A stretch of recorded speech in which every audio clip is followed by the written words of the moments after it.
था क्या आपके बच्चों के दांतों में मिल्क का टूथ है और उसके पीछे से परमानेंट टूथ आ रहा है, या फिर उनके मुंह से काफ़ी बैड स्मेल आ रही है? क्या आपका बच्चा पेट के बल्स हो रहा है? क्या आपके बच्चों को थंब सकिंग है? क्या आपका बच्चा मुंह में पेंसिल डाल रहा है? ऐसे कुछ भी प्रॉब्लम्स आपके बच्चों के दांतों से रिलेटेड है तो आज ये वीडियो आपके लिए बहुत इंपॉर्टेंट है। आज इसमें हम ये सारी चीज़ें कवर करने वाले हैं कि बच्चों के दांतों में और जबड़ों में क्या कॉमन प्रॉब्लम्स हो सकते हैं, उनके लिए आप क्या प्रिकॉशंस घर पे ले सकते हैं और उनके लिए इन जनरल क्या डेंटल ट्रीटमेंट्स अवेलेबल हैं। Myself doctor Preeti Kadu, doctor Kadu's dental and orthodontic clinic से। सो फ्रेंड्स, बच्चों के जो दांत रहते हैं तो सबसे बेसिकली वो दो टाइप के होते हैं, मिल्क टीथ होते हैं और परमानेंट टूथ होते हैं।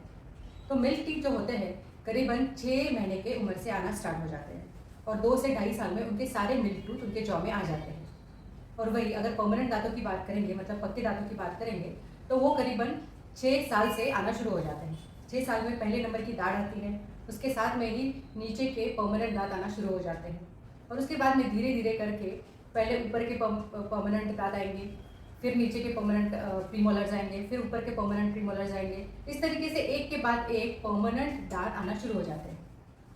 ये बहुत ज़रूरी है कि जब भी बच्चों के मिल्क टीथ रहे या जब भी परमानेंट दांत आते हैं वो हेल्थी कंडीशन में रहे, तो इसलिए ये वीडियो आपके लिए बहुत ज़्यादा ज़रूरी है। तो जो है आपके बच्चों के जो मिल्क टीथ है वो 2 साल से 5 साल तक के हेल्दी रहना काफ़ी ज़रूरी है, क्योंकि उन दांतों का उपयोग बच्चा जो है च्युइंग के लिए करता है। तो दांतों का जब उपयोग च्युइंग के लिए होता है तो दांतों का हेल्दी रहना काफ़ी ज़रूरी है। उसके बीच में अगर उनको कैविटीज़ हो जाती है, दांतों में सेंसिटिविटी हो जाती है, तो इन सब प्रॉब्लम्स के कारण कहीं ना कहीं बच्चों का च्युइंग करना प्रॉपर होता नहीं है, जिसके कारण हो सकता है कि उनको खाना जो है डाइजेस्ट नहीं होता है। अगर खाना डाइजेस्ट नहीं होगा तो उनके बॉडी की जो ग्रोथ है वो कहीं ना कहीं पे हैम्पर हो जाएगी। जो खाना उनके हेल्थ के लिए अच्छा है वो उनके बॉडी तक पहुंचेगा नहीं, तो इसलिए दांतों को हेल्दी रखना बहुत ज़्यादा ज़रूरी है। तो सबसे पहला कॉमन प्रॉब्लम बच्चों में क्या होता है, तो वो होती है डेंटल कैविटीज़, मतलब दांतों में कीड़ा लगना। तो बच्चों में कैविटीज़ का प्रमाण बहुत ज़्यादा है, इसलिए क्योंकि वो पहली चीज़ बहुत ज़्यादा स्नैकिंग करते रहते हैं, जिसको हम फ्रीक्वेंट स्नैकिंग बोलते हैं। मतलब कुछ थोड़ी थोड़ी देर बाद उनको खाना खाने की आदत रहती है। तो जिस टाइम पे बच्चे कुछ खाना खाते हैं उस टाइम पे कभी कभी वो पानी से गार्गलिंग करना भी भूल जाते हैं और कभी कभी पानी पीना भी भूल जाते हैं। तो वो जो खाना रहता है दांतों में फंसा हुआ रहता है। जो खाना फंसा हुआ दांतों में रहता है वो धीरे धीरे प्लाक में कन्वर्ट होता है। प्लाक जो रहता है वो बनता है दांत में फंसा हुआ खाना, मुंह में जो भी बैक्टीरियाज रहते हैं वो बैक्टीरिया, तो इन सब से वो प्लाक जो है धीरे धीरे दांतों को सड़ाना शुरू कर जाता है, दांतों में कैविटीज़ बनाना शुरू करता है। इसी प्लाक के वजह से धीरे धीरे बच्चों के गम्स में भी इन्फेक्शन हो सकता है, जिस वजह से बहुत सी बार मुंह में बास आना, ये सब समस्याएं भी आप देख सकते हैं। कुछ बच्चों में ब्रशिंग करते समय गम्स से खून भी आता है, मसूड़ों से खून भी आता है, तो वो भी एक लक्षण होता है कि बच्चों के मसूड़ों में इन्फेक्शन होना स्टार्ट हो गया है। तो हमको क्या करना है, बच्चों की जो फ्रीक्वेंट स्नैकिंग की हैबिट है उसको कम करनी है। मतलब दिन में 4 बार या 5 बार सिर्फ उतने ही टाइम पे बच्चों को कुछ खाने के लिए देना है। 1-1 घंटे बाद अगर बच्चा कुछ खा रहा है तो वो आपको बंद करना पड़ेगा। सेकेंडली, बच्चों को जो है ना प्रॉपर ब्रशिंग की हैबिट डालना बहुत ज़रूरी है। दिन भर में तो हम कुछ ना कुछ खाते रहते हैं, पानी पीते रहते हैं, तो दिन भर में जो फंसा हुआ खाना है वो काफ़ी हद तक के निकल जाता है। लेकिन वही अगर हम बात करेंगे कि रात को कुछ हमने खा लिया और अगर हमने रात को ब्रश नहीं किया तो वो जो खाना है उनके दांतों को अफेक्ट करना शुरू हो जाता है और दांतों में कैविटीज़ का प्रमाण बहुत ज़्यादा बढ़ जाता है। इसलिए नाइट ब्रशिंग जो है बहुत ज़्यादा इंपॉर्टेंट है। तो नाइट ब्रशिंग करना आपको बच्चों को सिखाना पड़ेगा। उसी के साथ में ब्रशिंग करने का भी एक प्रॉपर तरीका रहेगा। मतलब अगर बच्चा ब्रश तो कर रहा है लेकिन ब्रश अगर प्रॉपर तरीके से नहीं कर रहा है तो 2 दांत के बीच में फंसा हुआ खाना निकलेगा नहीं। तो वो खाना निकलने के लिए ब्रशिंग का प्रॉपर तरीका आपको सीखना ज़रूरी है। तो एज अ पेरेंट्स आपको पहले वो टेक्निक सीखनी चाहिए और आपके बच्चों को भी सिखानी चाहिए। प्रॉपर ब्रशिंग कैसे करते हैं, ब्रशिंग का प्रॉपर तरीका, इसके ऊपर एक वीडियो हमने ऑलरेडी बना के रखा है, वो आप जाके हमारे चैनल पे देख सकते हैं। उसकी लिंक भी हम डिस्क्रिप्शन बॉक्स में आपको दे देंगे। उसके बाद में आता है कौन से टाइप का ब्रश यूज़ करना है। तो ब्रश में आप सॉफ्ट टाइप का ब्रश यूज़ करना है। हार्ड टाइप का ब्रश अगर आप यूज़ करेंगे तो उससे क्या होता है कि आपके दांत के ऊपर जो परत रहती है इनामल, जो कि एकदम हार्ड सब्सटेंस है, तो वो इनामल भी धीरे धीरे घिसना शुरू हो जाता है। जैसे जैसे इनामल की परत निकलनी शुरू हो जाती है दांतों में सेंसिटिविटी बढ़ना शुरू हो जाता है। सेंसिटिविटी मतलब आप कुछ भी ठंडा खा रहे हैं या फिर कुछ भी गर्म खा रहे हैं तो वो आपके दांत जो है काफ़ी उससे सेंसिटिव हो जाते हैं। तो दांत के सेंसिटिविटी का एक ये भी कारण हो सकता है कि आप हार्ड ब्रश यूज़ कर रहे हैं। एक दूसरा कारण रहता है कि ब्रशिंग का तरीका, जैसे अभी हमने बात की ब्रशिंग का प्रॉपर तरीका यूज़ करना है। अगर प्रॉपर तरीके से ब्रशिंग नहीं की तो दांत के ऊपर का इनामल वेयर ऑफ जल्दी हो जाएगा और ऐसे केसेस में दांत में कैविटीज़ भी लगने के चांसेस आपके बढ़ जाएंगे। बहुत ज़्यादा मीठा खा रहे हैं बच्चे, या बहुत ज़्यादा ऐसी चीज़ें खा रहे हैं जो दांत पे चिपकती है। फॉर एग्जांपल पोटैटो वेफर्स हो गए, उसके बाद में बनाना वेफर्स हो गए। तो ऐसी चीज़ों में बहुत से बार स्टार्च रहता है, जो स्टार्च रहता है वो दांतों पे चिपक जाता है। तो बच्चा अगर रिंस भी कर लेता है तो वो प्रॉपर्ली निकलता नहीं है, जिस वजह से वहाँ पे धीरे धीरे बैक्टीरिया बढ़ने लगते हैं। बैक्टीरिया जैसे जैसे बढ़ते हैं दांतों में कैविटीज़ भी बढ़ने लगती है। उसके बाद में बच्चा अगर कोल्ड ड्रिंक्स बहुत ज़्यादा पी रहा है तो वो भी उसको अवॉइड करना चाहिए या बंद करना चाहिए। बिस्किट्स जो रहते हैं, केक्स जो रहते हैं, उसमें भी शुगर्स रहती है, जो भी धीरे धीरे आपके बच्चों के दांतों को ख़राब कर सकती है। तो उनका प्रमाण आपको कम करना है। बच्चों को आप नेचुरल शुगर्स वाले प्रोडक्ट दे सकते हैं, मतलब जैसे नेचुरल शुगर जो रहती है फ्रूट्स में रहते हैं, तो जो भी फ्रूट्स रहते हैं वो आप उनको खाने को ज़रूर दे सकते हैं। जहाँ तक पॉसिबल है आर्टिफिशियल शुगर वाले प्रोडक्ट, जैसे मैंने अभी बताया बिस्किट्स हो गया, उसके बाद में चॉकलेट्स हो गए, केक्स हो गए, ये सब चीज़ें उनको आप थोड़ा सा अवॉइड कीजिए। बच्चों ने प्रॉपर अमाउंट में पानी पीना चाहिए। अगर बच्चा प्रॉपर अमाउंट में पानी पीता है तो उनका जो मुंह है वो गीला रहेगा हमेशा, वो मुंह ड्राई नहीं होगा। जब भी हमारा मुंह ड्राई हो जाता है, मुंह में सलाइवा लेवल कम हो जाता है, हमारे मुंह की लाड़ कम हो जाती है, उस टाइम पे दांतों में कैविटीज़ एकदम से बढ़ने लगती है। उसी के साथ में मसूड़ों में जो है इन्फेक्शन होता है, उसका प्रमाण भी काफ़ी बढ़ जाता है। तो प्रॉपर अमाउंट ऑफ वाटर उन्हें पीना चाहिए। बच्चों की अगर उम्र 3 साल के आसपास है तो 3 साल के बच्चों में आप फ्लोराइड टूथपेस्ट यूज़ करना शुरू कर सकते हैं, लेकिन उस टाइम पे आपको फ्लोराइड टूथपेस्ट जो है बहुत छोटे अमाउंट में बच्चों को देना है। जो हमारा चावल का दाना रहता है उतना ही टूथपेस्ट ब्रश पे लगाना है, उसको स्प्रेड करना है और उससे बच्चों का ब्रशिंग करना है। जब बच्ची की उम्र 3 से 6 साल की है उस टाइम पे आप फ्लोराइड टूथपेस्ट यूज़ कर सकते हैं, लेकिन थोड़े बड़े साइज़ में। हमारा जो ग्रीन मटर रहता है उस साइज़ में आप टूथपेस्ट ब्रश पे लगा सकते हैं, उसको थोड़ा सा स्प्रेड करना है और वो ब्रशिंग के लिए यूज़ करना है। जब बच्चा 6 साल की उम्र का हो जाता है, उससे बड़ा हो जाता है, उस टाइम पे आप प्रॉपर 1 सेंटीमीटर का टूथपेस्ट बच्चों को दे सकते हैं यूज़ करने के लिए। तो जब भी ये फ्लोराइड टूथपेस्ट आप बच्चों को यूज़ करने के लिए दे रहे हैं तो आपको ये सावधानी लेनी पड़ती है कि जो टूथपेस्ट है वो पूरी तरह वॉश आउट हो जाए, बच्चा अच्छे से गार्गलिंग करे। आपको ये देखना पड़ता है कि वो गार्गलिंग प्रॉपर हो रही है कि नहीं। फ्लोराइड का रोल क्या रहता है? तो बेसिकली फ्लोराइड एक ऐसा मिनरल्स है जो दांतों में कैल्शियम और फॉस्फेट मिनरल्स को एब्जॉर्ब करने के लिए मदद करता है। तो ये कैल्शियम, फॉस्फेट और जो फ्लोराइड है, इन सब से आपके दांत जो है वो स्ट्रांग बनेंगे। इनफैक्ट एडल्ट भी फ्लोराइड कंटेनिंग टूथपेस्ट यूज़ कर सकते हैं और सॉफ्ट ब्रश यूज़ कर सकते हैं। तो फ्लोराइड से आपके बच्चों के दांत क्या आपके दांत जो है कैविटी रेजिस्टेंट हो जाएंगे, उसमें कैविटीज़ के चांसेस भी कम हो जाएंगे। अगर कैविटीज़ के चांसेस कम हो जाएंगे तो आगे आने वाले जो प्रॉब्लम्स हैं जैसे कि रूट कैनाल से, इन सब से आप काफ़ी हद तक के बच सकते हैं। जो एक्सपेंसिव डेंटल ट्रीटमेंट्स बाद में लगती है उन सब से भी आप बच सकते हैं। दूसरा कॉमन प्रॉब्लम होता है दांतों में सेंसिटिविटी होना, झंझनाहट होना, ठंडा लेने पर या गर्म लेने पर दांतों पे ठंडा लगना।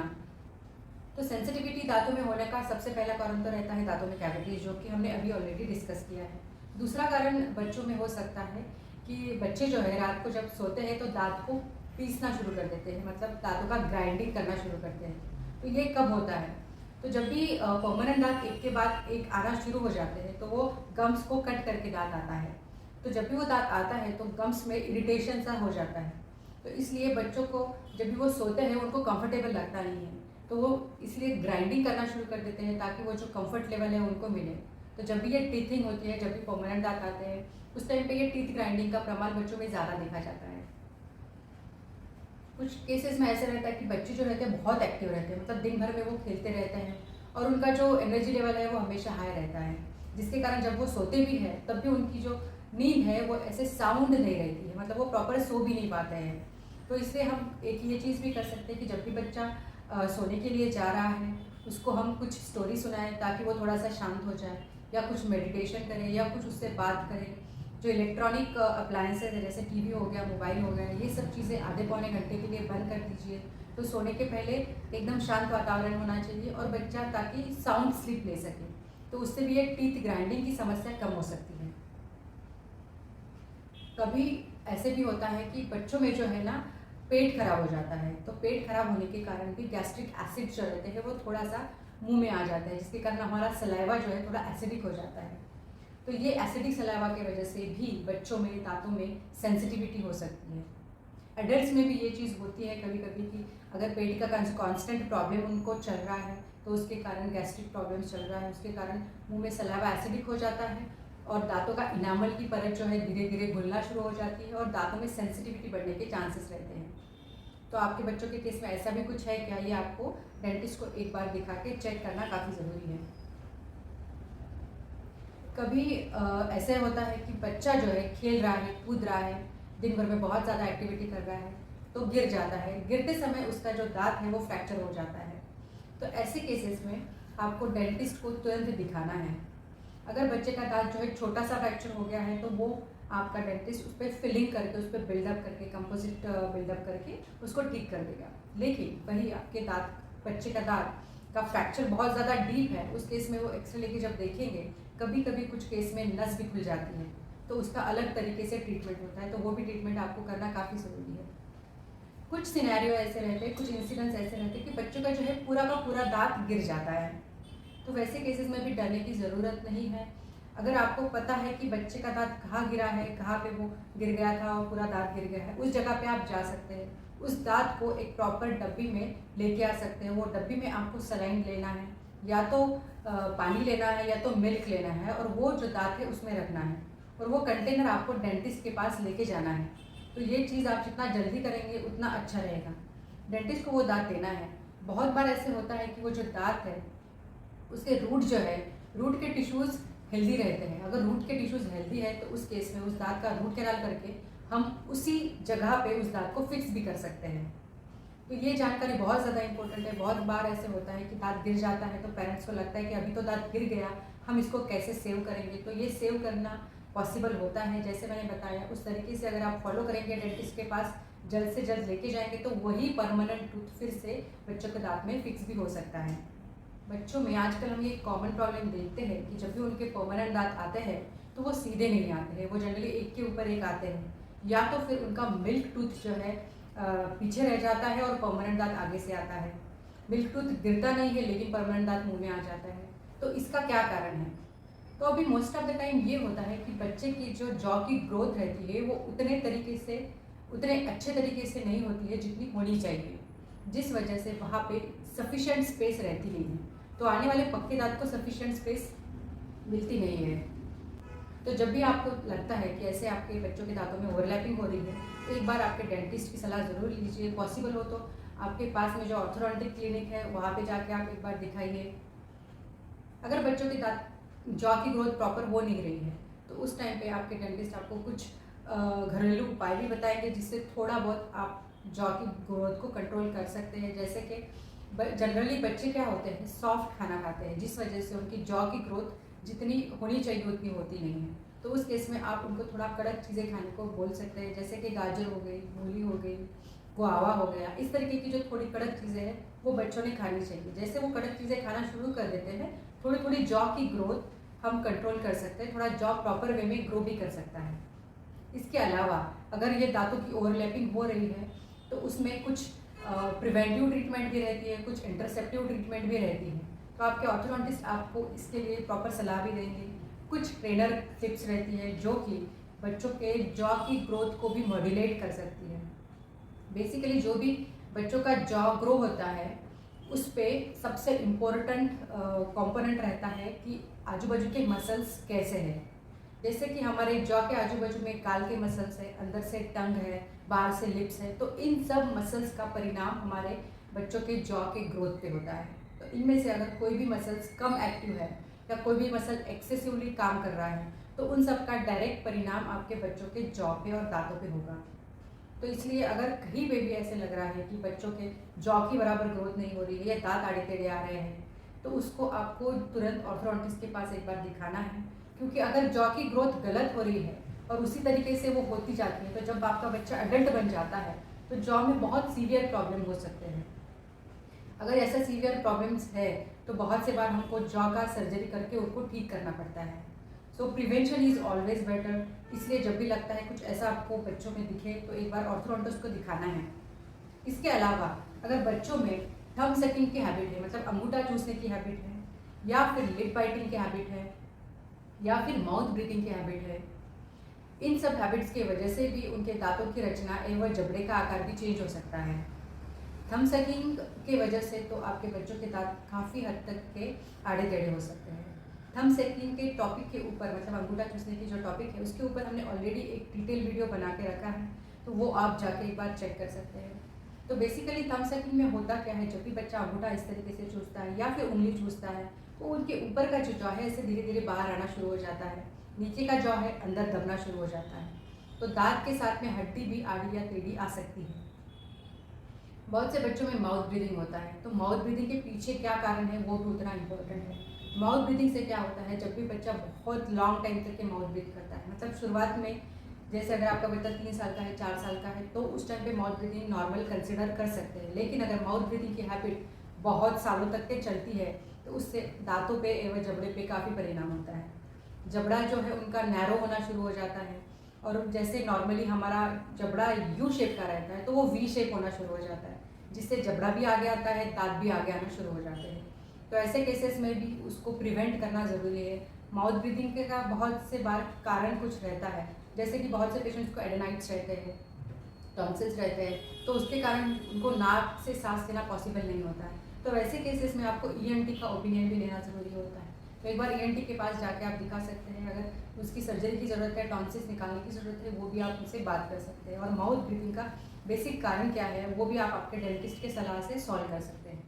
लिप बाइटिंग में भी क्या होता है, लिप बाइटिंग करने की वजह से जो दांत हैं वो भी आगे आ सकते हैं। हम नॉर्मली हम सॉलो करते हैं तो जो सॉलोइंग पैटर्न है वो थोड़ा गलत हो जाता है, तो बच्चे जो है सॉलो करते समय जीभ को बाहर निकाल के सॉलो करना शुरू कर देते हैं। तो अगर वैसा कुछ है तो उससे भी दांत जो है आगे आना शुरू हो सकते हैं। बच्चे को बहुत सी बार पेंसिल मुंह में रखने की हैबिट होती है या नेल बाइटिंग की हैबिट होती है, उन सब से भी दांतों की रचना चेंज हो सकती है। तो अगर आपके बच्चों में ऐसी कुछ भी हैबिट दिखती है तो उनको ज़रूर एक बार डेंटिस्ट को दिखा दीजिए और उन प्रॉब्लम को उसी लेवल में सॉल्व करने की कोशिश कीजिए। अगर ये प्रॉब्लम उस लेवल पे सॉल्व नहीं होते हैं, बच्चों के दांत बहुत आड़े टेढ़े हो जाते हैं, तो जब भी बच्चों के परमानेंट दांत आते हैं, मतलब अप्रॉक्सीमेटली 11 साल में या 12 साल की उम्र में, तब उनको दांतों को ठीक करने के लिए ब्रेसेस लगाने पड़ते हैं या फिर अलाइनर का ट्रीटमेंट लेना पड़ता है। तो ब्रेसेस जब भी लगता है तो दांतों पे जो तार लगती है, जो ब्रैकेट्स लगते हैं, वायर्स लगते हैं, उससे धीरे धीरे धीरे धीरे दांतों को सीधा किया जाता है। या तो अलाइनर ट्रीटमेंट, मतलब एक ट्रांसपेरेंट क्लिप रहती है, उससे दांतों को सीधा किया जाता है। लेकिन जहाँ तक पॉसिबल है, अगर ये आपके बच्चों के दांतों में दिख रहा है कि वो आड़े टेढ़े हैं, तो उसको इनिशियल लेवल पे भी हम ठीक कर सकते हैं। बच्चों का अगर ग्रोथ पीरियड चल रहा है, मतलब फॉर एग्जांपल बच्चे की जो उम्र है 9 साल से 12 साल की उम्र में है, तो उस टाइम पे हम बच्चों के जॉ के ग्रोथ को कंट्रोल करने के लिए या उनको प्रॉपर ग्रोथ देने के लिए कुछ ट्रेनर्स भी यूज़ करते हैं। तो वो जो है इंटरसेप्टिव डेंटल ट्रीटमेंट या ऑर्थोडोंटिक ट्रीटमेंट भी अवेलेबल है, तो उसके बारे में भी आप आपके ऑर्थोडोंटिस्ट को एक बार पूछ सकते हैं। सो इस तरीके के प्रॉब्लम्स आपके बच्चों के दांतों में आ सकते हैं, और हमने जो जो प्रिकॉशंस बताई हैं वो अगर आप फॉलो करेंगे तो प्रॉब्लम्स को इनिशियल लेवल पे आप ठीक भी कर सकते हो। तो बेसिकली हम जस्ट एक समरी करेंगे कि सबसे पहले तो आपके बच्चे ने फ्रीक्वेंट स्नैकिंग, मतलब बार बार खाना छोड़ना चाहिए। दूसरी चीज़ उनकी जो डाइटरी हैबिट्स है, मतलब स्टिकी चीज़ खाना है, स्टार्च वाली चीज़ खाना है, चिकन चीज़ें खानी है, वो अवॉइड करनी है। तीसरी चीज़ उनको करनी है कि बहुत सी मात्रा में उनको पानी पीने की हैबिट डालनी है। प्रॉपर ब्रशिंग टेक्निक उनको सिखानी है, रात का ब्रशिंग उनको सिखाना है। उसके बाद में अगर आपको लगता है कहीं पे भी दांतों में सेंसिटिविटी हो रही है, दांतों पे काले धब्बे दिख रहे हैं, ब्राउन धब्बे दिख रहे हैं, जो कि लक्षण हो सकता है कि दांतों में कैविटीज़ है, तो आपको तुरंत डेंटिस्ट को विजिट करना है। आपको लगता है कि बच्चों के मसूड़ों में कहीं पे सूजन आ रही है, कहीं स्वेलिंग आ रही है, तो तुरंत आपको एक बार डेंटिस्ट को दिखाना है। दांत अगर आड़े टेढ़े आना शुरू हो जाता है, पहला दांत आता है लेकिन मिल्क का टूथ गिरता नहीं है, तो एक इंडिकेशन होता है कि शायद बच्चे के जॉ की ग्रोथ कम है, तो उस केस में भी एक बार डेंटिस्ट की सलाह ज़रूर लेनी है। रेगुलर चेकअप जो है बहुत इंपॉर्टेंट रहता है। साल में एक बार या 6 महीने में एक बार रेगुलर डेंटल चेकअप अगर आप करेंगे तो बहुत से आने वाले बड़े प्रॉब्लम्स को प्रिवेंट कर सकते हैं। दांतों की कैविटीज़ जो होती है अगर छोटी है तो उनको फिलिंग करवा लीजिए। अगर उसको आप निगलेक्ट करेंगे तो वो कहीं पे रूट कैनाल चला जाता है। बहुत से केसेस में हमको मिल्क टूथ निकालना भी पड़ता है। मिल्क टूथ निकालने के बाद में वहाँ पे स्पेस मेंटेनर नाम की एक चीज़ भी लगानी पड़ती है। तो ऐसे बहुत सी चीज़ें आप अवॉइड कर सकते हैं अगर इनिशियल लेवल पे आप ट्रीटमेंट कर लें। जो हमने प्रिवेंटिव ट्रीटमेंट की बात की, तो फ्लोराइड ट्रीटमेंट आप बच्चों में दे सकते हैं। जब बच्चों के परमानेंट दांत आ जाते हैं या फिर अडल्ट में पिट एंड फिशर सीलेंट नाम का एक ट्रीटमेंट रहता है जिससे आपके दांतों में कैविटीज़ होने से प्रिवेंट कर सकते हैं। तो आई होप आपको ये वीडियो अच्छा लगा होगा। ऐसे ही इंफॉर्मेटिव वीडियोस के लिए हमारे चैनल को सब्सक्राइब कीजिए, बेल बटन ज़रूर दबाइए ताकि आने वाली वीडियोस आप तक जल्दी से जल्दी पहुंच जाए। Thank you.